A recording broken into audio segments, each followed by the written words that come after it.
Why never shoot the tires? 1. It's TV, not real life. 2. Tires are a small target on a fast-moving vehicle. You can go so far, so fast with one busted tire. It really only makes the ride a little rougher.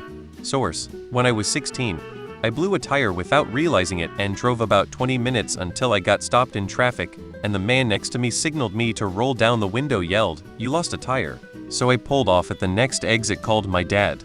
You can drive 90 with a busted tire if you're just an idiot. You can definitely drive 90 with a busted tire if you're fleeing justice. Because it's a nearly impossible shot to make. It's a very small target area, it's moving, and there's almost no time to aim.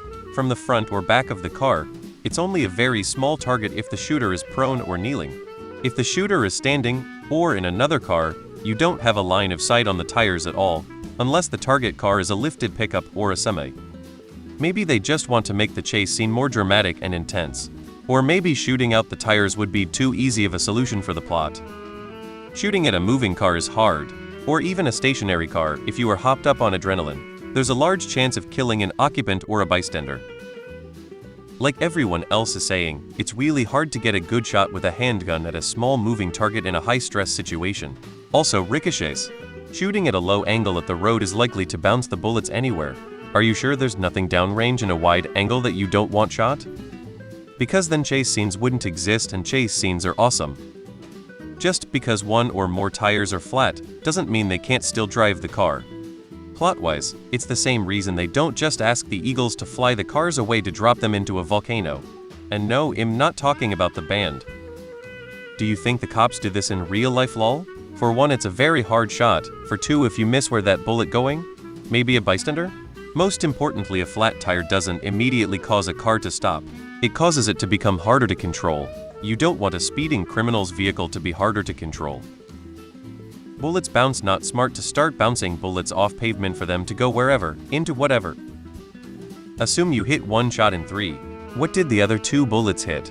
If there are other people around, it's too high a safety risk of a ricochet off the ground. You don't shoot at the ground as you can't control the ricochet. TV isn't real life. You ever try shooting at a moving vehicle? Most handguns will not penetrate a moving tire even if you can hit it. Sometimes they do shoot out the tires. It's a small target that is moving fast. Not many people could count on reliably hitting that shot. You would also be aiming at the pavement at a shallow angle. That bullet will likely ricochet when you miss and then happily go zipping around the neighborhood. It will then hit something, but it won't be the intended target. In fact, you rarely see police just shooting at a fleeing car just for fleeing. They will pursue and try to stop or outlast the fugitive. If it comes to the point that the cops are actually firing on the getaway car, the pursuit will likely end shortly thereafter. Cars aren't really cover from bullets. They are just concealment.